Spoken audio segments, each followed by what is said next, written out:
অবসরের খুব কাছাকাছি আছেন মাহমুদুল্লাহ রিয়াদ। মুশফিকুর রহিম বিদায় বলে দিয়েছেন আন্তর্জাতিক ওয়ানডে ক্রিকেটকে। পঞ্চপাণ্ডবের মধ্যে তামিম ইকবালও অবসরে চলে গেছেন আগেই। সাকিব আল হাসানের দলে ফেরার সম্ভাবনাটা নানা কারণেই ক্ষীণ, বাকি শুধু মাহমুদুল্লাহ। তবে তিনিও সে ভাবনাটা ভাবছেন, জানিয়েছেন বিসিবির cricket operations chairman Nazmul Abedin Fahim. গেল সোমবার 2025 সালের জন্য কেন্দ্রীয় চুক্তিতে থাকা 22 ক্রিকেটারের নাম জানিয়েছিল বিসিবি। এরপর এই তালিকা থেকে সরে দাঁড়ান মাহমুদুল্লাহ। চলতি মাসের শুরু থেকে তিনি সরে গেছেন চুক্তির বাইরে। তার ফলে মাহমুদুল্লাহর অবসর নিয়ে গুঞ্জনটা আরও বেড়েছে।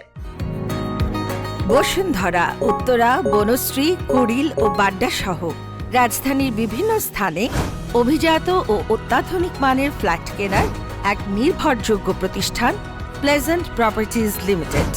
তাই আপনার স্বপ্নের আবাসনের জন্য আজই যোগাযোগ করুন। Pleasant properties limited, where destiny matches eventually।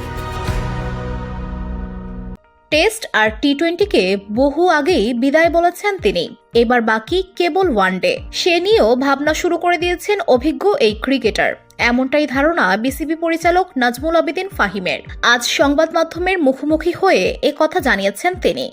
তার কথা, যেহেতু সেন্ট্রাল কন্ট্রাক্টে না থাকার ব্যাপারে আগ্রহ প্রকাশ করেছে মাহমুদুল্লাহ, এ থেকে বোঝা যায় সে এসব অবসর নিয়ে চিন্তাভাবনা করছে। তিনি আরও যোগ করেন, আমার মনে হয় চিন্তাভাবনার একটা সলিড জায়গায় আসলে এটা নিয়ে আমরা আলাপ করতে পারবো, মিডিয়াতেও নিয়ে আসতে পারবো পরে। তখনই স্পেসিফিক কিছু আনুষ্ঠানিক বিদায়ের প্ল্যান প্রোগ্রাম আমরা প্রকাশ করতে পারবো। VOD Bangla news desk.